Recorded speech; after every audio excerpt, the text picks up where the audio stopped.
Hey there, my name is Titus, and I'm here to give you event organizers the information that I wish existed when I got into the event sponsorship world nearly a decade ago. Since then, I've learned how the event sponsorship world works, and I've generated millions of dollars for events large and small. Today's video is about sponsorship terms that you must know. So let's dive right in and give you guys some practical advice to be the best sponsorship um, program that you can be. Event sponsorship terms you must know. Monetary sponsorship, cash support in exchange for marketing, branding, and activation. This is simple, straight up what every event organizer wants in terms of sponsorship. Cash in hand in exchange for a certain amount of marketing, branding, or activation deliverables. Example of this might be a bank pays $10,000 for logo placement, stage mentions, and a booth at your event. In-kind sponsorship, not to be overlooked, very important to events large and small success. Products or services provided instead of cash, valued at a dollar amount. I should add an agreed dollar amount. An example of this might be a print shop provides $5,000 in signage instead of paying cash for a certain amount of deliverables. Maybe deliverables like this. In-kind sponsorship is a powerful tool, especially when you're small, but really events of all sizes. It can offset important expenses. One of my favorite stories is I was doing sponsorship for an air show, and we got a local airport to donate $65,000 of fuel to help execute the event. Was that $65,000 that went into my sponsorship program, my sponsorship bank?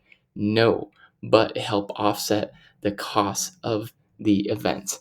Hybrid sponsorship, love these, don't overlook these. A combination of cash and in-kind support. An example of this, done a lot of these with Coors Light, Anheuser-Busch, Budweiser, all the beer brands. A brewery pays $3,000 cash and provides $4,000 in product. This helps you because now you're selling beer that you didn't have to pay for, and then you're getting beer sales on top of it. Incredible hybrid sponsorship. Sponsorship levels and structure. Let's talk about um, how those look and operate. Title sponsor, primary sponsor with naming rights and top visibility. An example might be ABC Credit Union Summer Festival. So if a large event has a name, the Budweiser Festival, Summer Festival, that is a title sponsor. Not to be confused with presenting sponsor. Presenting sponsor would be a high level sponsored featured prominently without naming rights. An example of this is Summer Festival presented by XYZ Health, right? So one literally has the name, gets the name of the event.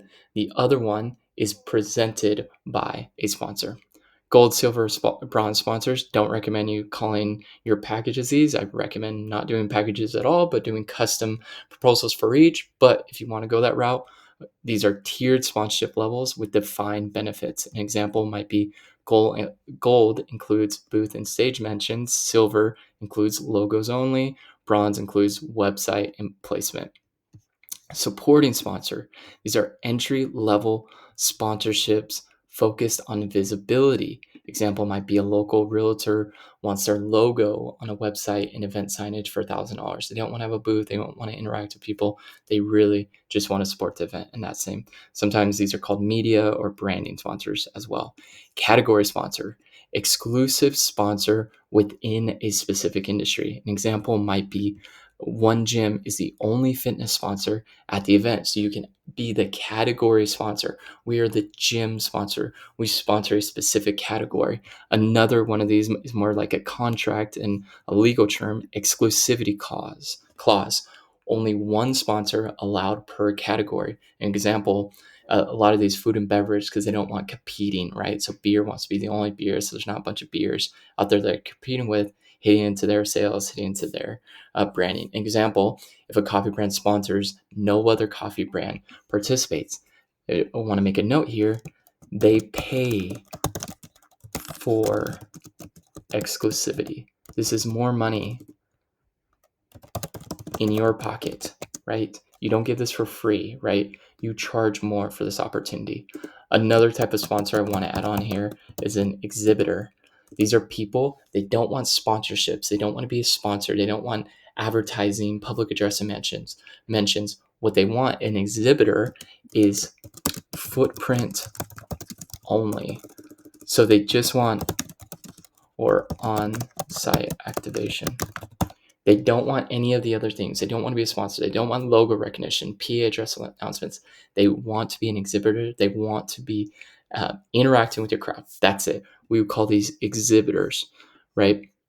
So example of this is when I did event, all my sponsors, unless they were branding or a supporting sponsor where they only wanted branding things, all um, all sponsors got a footprint for $7,500. It was cheapest you could go for $7,500. And exhibitors, if they didn't want all the goods, all the sponsorship goods, VIP tickets, everything that comes with being a sponsor, branding, then they were considered an exhibitor. And that means they're literally only they only want footprint space. Let's move on. Activation-based sponsorships. So, on-site activations or a footprint on-site. Sponsor engages with attendees in person, right? Example might be a car dealership displays vehicles and runs a giveaway. Experiential sponsorship, immersive brand experiences for attendees. An example might be a wellness brand creates a recovery lounge with massages and hydration. Sampling rights. Sponsor distributes food, drinks, or products. An example of this might be a kombucha brand hands out samples and coupons. Hospitality access. Sponsor receives VIP experiences for guests or clients. Example might be VIP tickets and access to a private lounge. Quick break. If you found any of this useful, I've been in event sponsorship for nearly a decade. I've earned sponsorship that easily over $1 million for events large and small. And the biggest pain point that I felt is for event organizers in the industry is prospecting and outreach for sponsorship dollars. Prospecting is simply finding the companies you want sponsorship from, and then the tough work of finding the decision makers' contacts information, their email, their LinkedIn, their phone number. And then what outreach is literally reaching out to them and following up to ensure you stay top of mind. You need to have systems for this. Once I learned how to solve the prospecting and outreach, sponsorship got so much easier. And it was so much easier to solve, and it became exciting. So I decided to start offering this service of doing prospecting and outreach for other events and bringing qualified decision makers straight to your event when they're ready to give you sponsorship dollars, saving you a ton of time and leading to more revenue because more people know about you because you have a systematic approach to prospecting outreach. If you want to learn more, visit the link below. All right, moving on to media and exposure. Brand visibility. This is sponsors' logos displayed throughout the event. Examples of this are logos on stage backdrops, banners, and event t-shirts. Digital exposure would be sponsors want to be promoted across digital channels that you offer. Media mentions would be sponsors mentioned publicly during the event or coverage. An example would be the MC thanks sponsors on stage in press interviews or public address announcements, breaking the actions of your event. They say, thank you so much for XYZ Credit Union for being a loyal supporter of the local community and this event.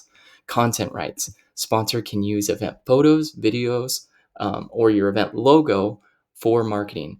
The sponsor can post professional event photos on social media. You sell those opportunities. All right, sales and leads opportunities, lead capture. If a sponsor wants to collect attendee information, example of this might be a raffle entry requires sign up at the sponsorship booth. So if they want to do lead capture, which most of them do, that's what this is called, or lead generation. Data access would be another term that would fall in the sales and lead opportunities. The sponsor receives post-event insights and demographic. If they want data access, they want the attendance numbers and the audience demographics reports.